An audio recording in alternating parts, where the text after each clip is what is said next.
to the teacher and to the student, na pia kuna role ya mwalimu kwako wewe mzazi na pia kwa mtoto. And so that is what we are discussing today. Feel free to join in the conversation by texting us on our line that's on your screen, and also by sending leaving a comment on the comment section on Facebook and also on YouTube. What is your thoughts as a teacher? What are some of the experiences you've gotten with the parents that you feel it should stop? Just you speaking out loud and just saying, on behalf of all teachers, this and this and this, please parents, stop doing this. And so welcome. We still have with us in studio Brian, that is Karagacha, mostly famously known as Sende. And so he's here in studio as we get to discuss the expectation of teachers to parents this festive season and even in school sessions as well. Welcome back. Thank you so much. And so tumeachia mahali ambapo mzazi ama mwalimu ameenda kuripoti mtoto. Okay, not reporting per se, because reporting sounds bad, but an instance where a teacher ameona issue na mtoto, and so they're reaching out to the child so that they can come to an understanding and help this child. Na so incidences zenye unapata mzazi ako so defensive towards the child, what does it do to that child and to you as a teacher? Okay, number one, if you find a case whereby a student is misbehaving, there's a certain behavior that is developing, so most definitely in school he'll show it first compared to back at home, because at school he has his friends. At home he'll try to pretend to the parents that is this holy guy. Okay, so as first of all, the first person who will discover that character will be the teacher. So as the teacher discovers the character, he will try to, the first thing before even you get to the parent, actually you try to talk to the student. That is professionally, that is how it's allowed. You're supposed to talk to the student first. You talk to the student, and then if you think it's something that is supposed to go to the administration, then you will take it. But if you see but taking to the administration is something that I won't advise people to do, but my fellow teachers to do, because it makes the student sometimes hate school. It makes some, because he knows that if he's taken to the administration, atafukuzwa shule, suspensions, so some things of a sort. Before it gets to the administration, you're supposed to talk to the student first of all, then talk to the parent. If it's possible. And as you talk to the parent, try to explain to the parent that whatever is happening here, it's something normal. Try to make them understand that it's something normal and how they are supposed to deal with it. So there are some incidences that you find a parent is so much defensive with the kid.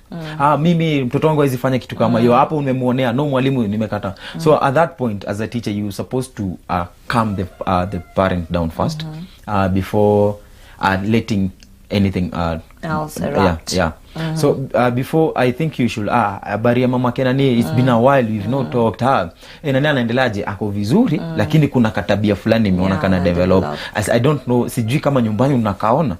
And he'll be like, hapana sijaona. Nikamwambia basi uchunguza kidogo for the time being, uone venye itakuwa.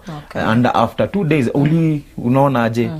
By the way kuna katabia fulani. So how tutafanya aje? How will we deal with this situation? And from that point, as you deal with the situation, it is easier for the parent. But if you get to the parent, you umekasirika and you're like, mimi ni mwalimu, I know what I'm doing, I think you will not, there are some things that you will not work out.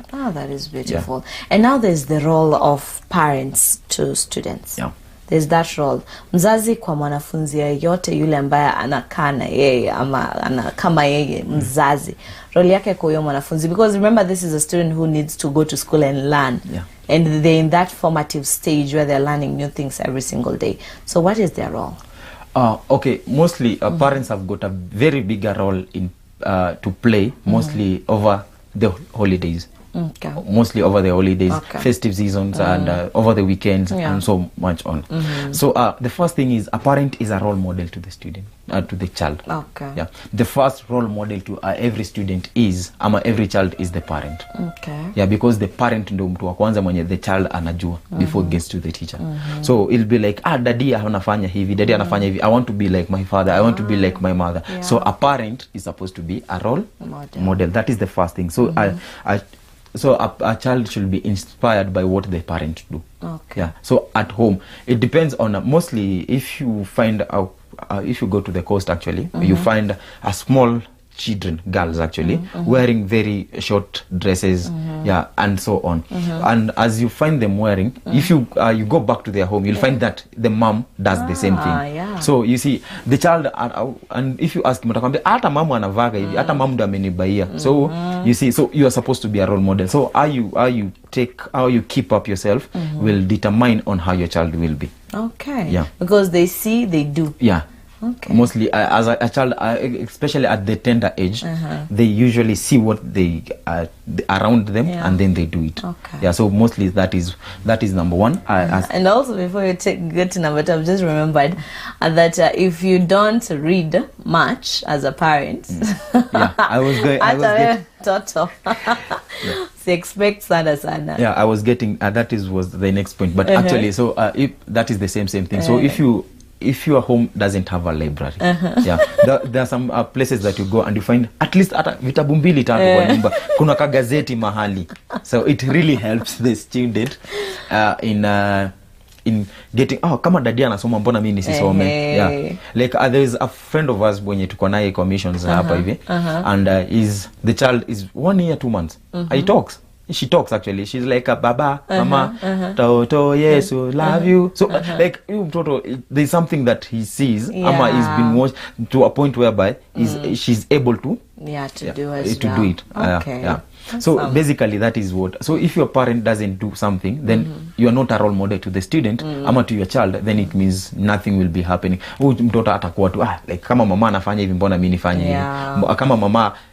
So you see, kama dadi asomi, kwani lazima mtu asome. So hata Bible, soma Bible pale. Hata kwa encourage. Yeah. Yeah. Okay. Yeah, and so you're reading together, we've seen. And the other thing is a parent should oversee the child's activity. Oh, yeah, you're supposed to see parents to students, so you're supposed to oversee the child's activities. Yeah, mtoto anafanya nini? Because don't assume that your child because sahi amekuwa mkubwa kidogo anaweza toka, anaweza tembea. So you're supposed to ile kumsaidia oversee amefanya homework. Oh yeah, even if you leave your child with a maid at home and ukikuja baadaye and you're like Dani Mike alifanya homework. That is good. Emuleta niona homework yako. Wow, umefanya kazi mzuri. If you do that, you will motivate them. Yeah, in each and everything and that gives them confidence. Wanakuwa na confidence. Mom, hata ukikuja, mom nimemaliza homework. Unaona, this is what I did in school. So it gives them confidence the moment you oversee their work. Akitoka, akifanya anything as they're playing around with their fellow kids out, you're supposed to oversee. Nani ako wapi, ako mali fulani. So you're supposed to understand ama know where they are. Yeah. Beautiful. Yeah. Yeah, and then you're supposed to reward them, your student, as a parent. Yeah. Okay. Dadi umefanya kitu mzuri, you reward the child. But isikwe too much, yenye itamspoil. It's not supposed to be too much. But at least ata reward si lazima umpe zawadi, but you can tell him good, keep it up. Congratulations. Wow, that is my son, that is my daughter. They will feel wow, so unajua watoto wanapenda hizo mapet sana. Daddy mambo uko poa, yani uko poa. Good. And he feels, the child will feel actually the child does it over and over again to hear you say it again. So ukipata like kama amefanya hesabu moja amepata, and then you're like wow, hii hesabu umepata na venye ni ngumu, hata mimi mwenyewe siwezi. Wow, wewe ni mzuri, wewe ni so the child ataenda kufanya tena, akirudi like ataendelea kufanya to a point whereby she will be good ama he will be good in whatever he's doing. So you're supposed to reward them. Yeah. Amazing. Hey, that is good. I hope you're learning, parents. I know you've been doing these things, but kuna moja mbili tatu unaweza pata maybe you missed out on, and now you're being reminded that it's very crucial for you to make sure that you are getting to do it. So that is what they should do in this festive season. Yeah, and the other thing is you're supposed to take them to educational trips. Okay. As a parent, not as a school. Oh, kuna ya shule na kuna ya home. Yeah, home. Okay. Yeah, because mostly if there's this point whereby a parent tells the child, ukipita mtihani nitakupeleka savo. I'll take you out. So you're supposed to actually don't take them out maybe to have a meal and nini peke yake, but try to take them out for an educational trip. Take them to a place like Savo, take them to Malindi, take them to Watamu, take to places that have got historical sites. Wow. And they will learn. So at that point akirudi shule atakuwa na wenzake, mimi nilipelekwa Nakuru nikaona flamingos. Yeah, actually I'll be going there. Awesome. Actually, this reminds me, there's one time we had such a trip with our family, you know, with my family members, and it was so encouraging because I saw afterwards during the season my exam period, nikona exam ama question enye na uliza what we had done, you know, ile what is formed in this, what is formed, and I was like, I know this, I remember this, we were kwanza with my sister and all that. So it really actually helps. Yeah, actually even if the academical the educational trip, actually they help the students in developing their brain. Actually, for example, if you give compositions, essays writing, so as the student amekuwa kimove all around, he'll be like, so if you give him a composition about the day you'll never forget, actually he will have a good idea of what he's supposed to do, the worst day, and so they'll be able to develop their skills, and those things help a lot students in each and everything that they're doing, mostly in education. So if you take them out, usiwapeleke leo tumetoka church tumechoka tuende lunch out.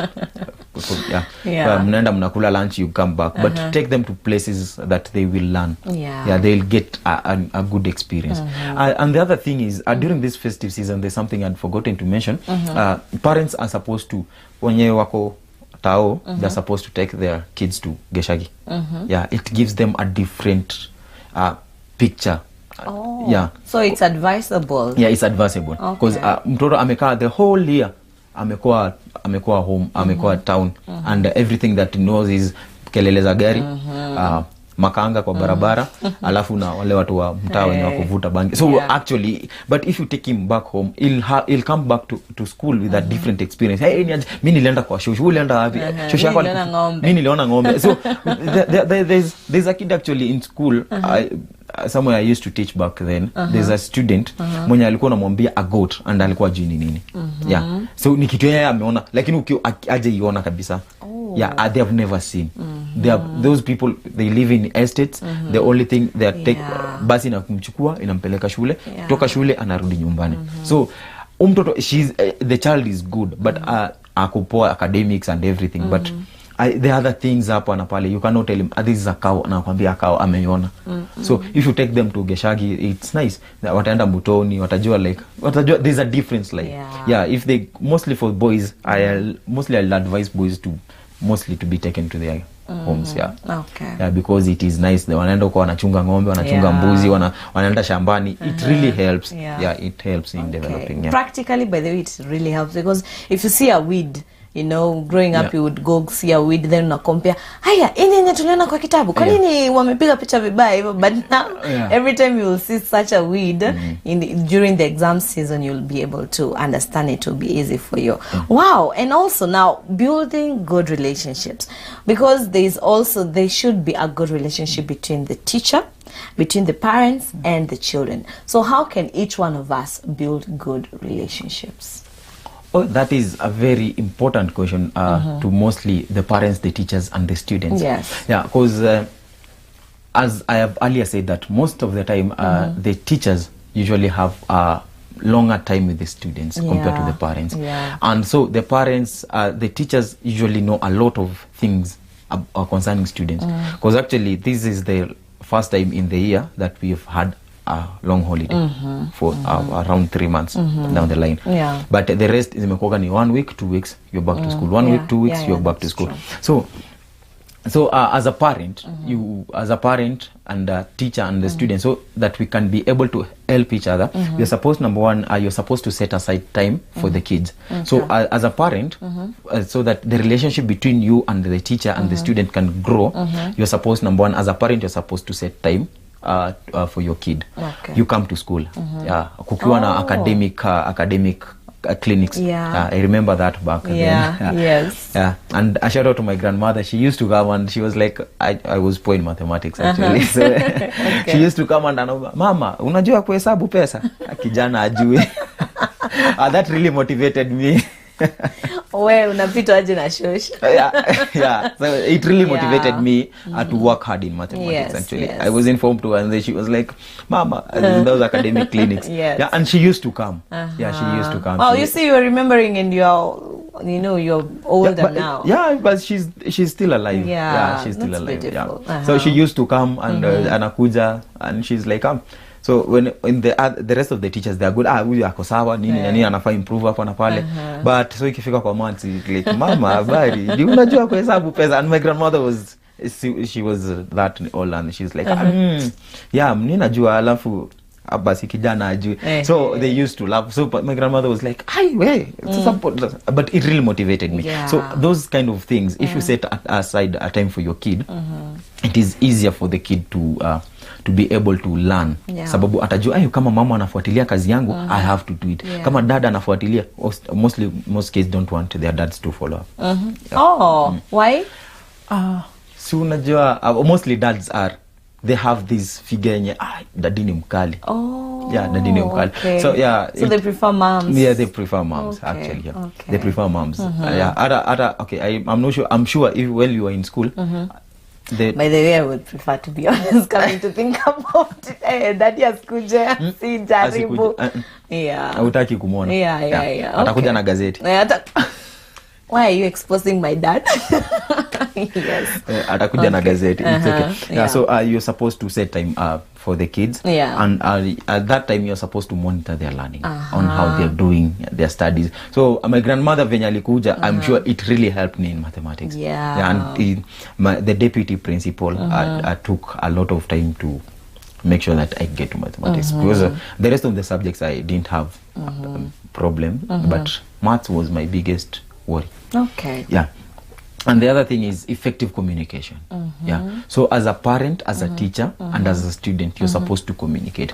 So for example, as we've said, I call you as a parent and tell you, you're okay, usinisumbue mwalimu, kama utaki kufunza usifunze. So so at the end of the day, it's so bad. At the end of the day, I will withdraw from teaching your kid. I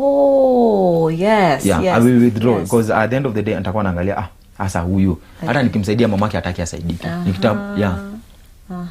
So effective communication. So if you are called upon, ama the teacher amekupigia simu, you want to talk to you about something, please listen.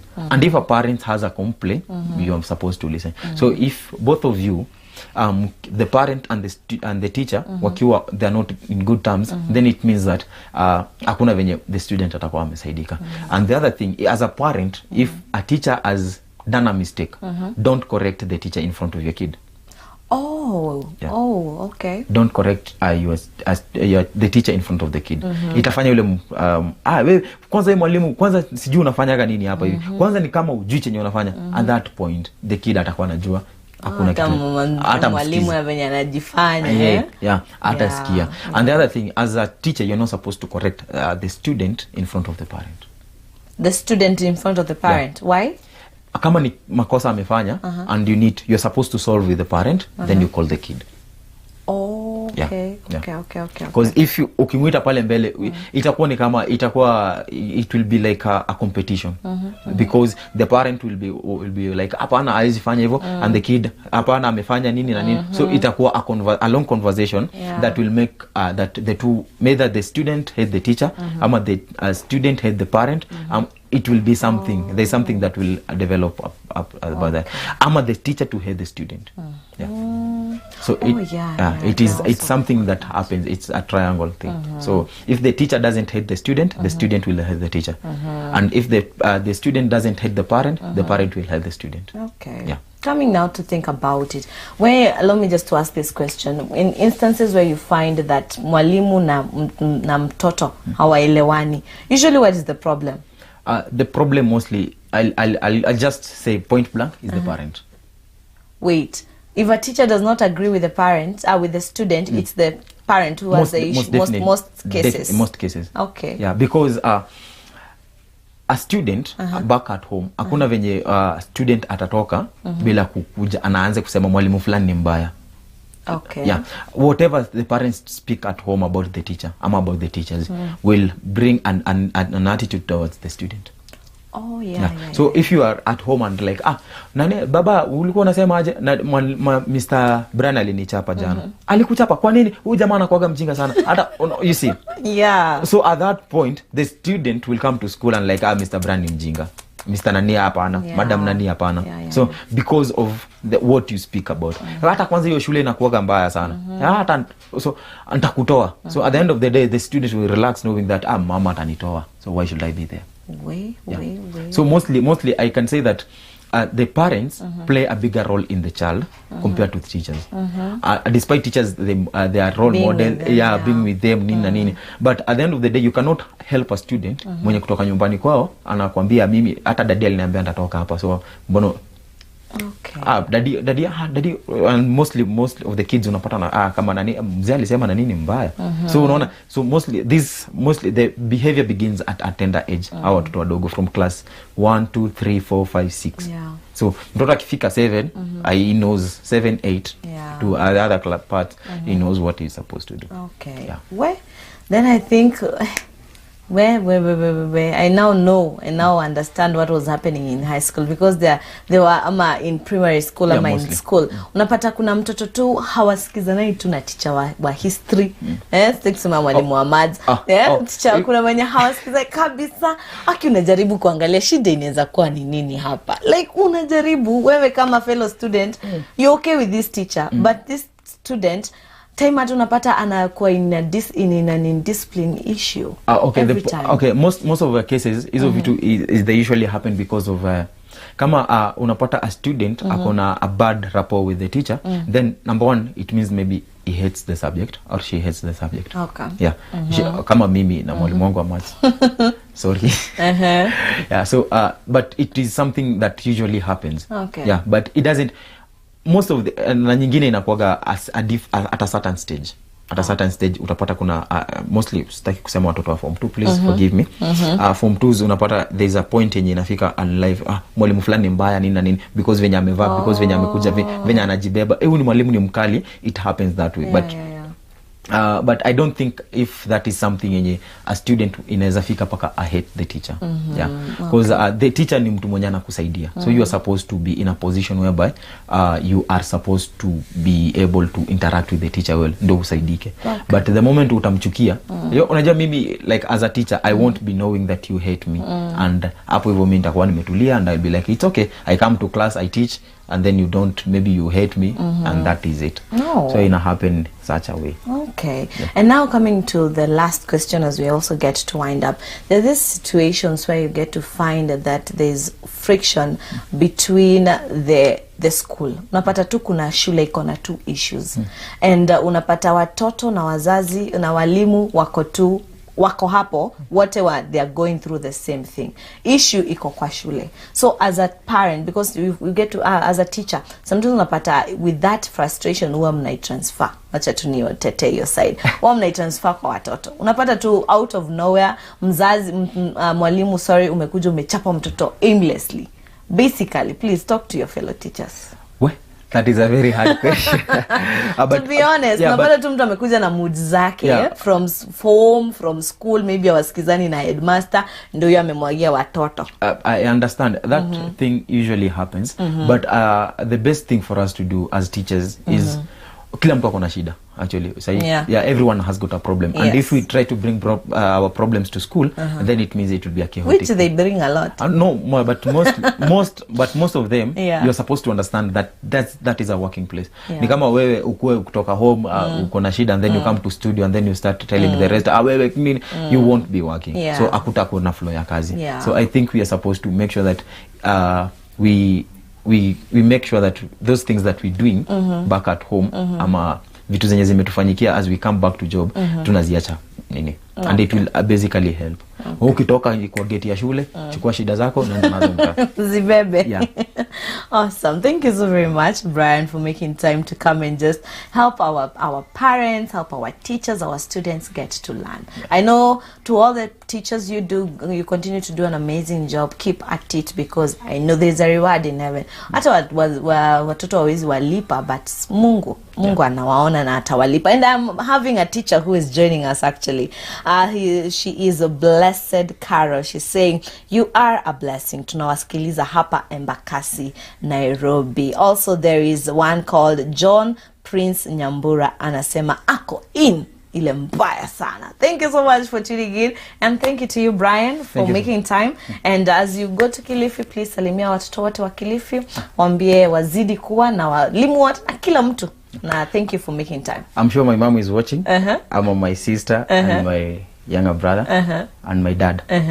Love you so much. Oh, yeah. Awesome. That is how we get up to wrap up that segment to wrap up with. I'll be coming back to share a few things, and then later on this is how to connect and Connie. Are you ready? I know Christine na tafta. Where will I learn to do this and to cook this? This is the place. So stay tuned.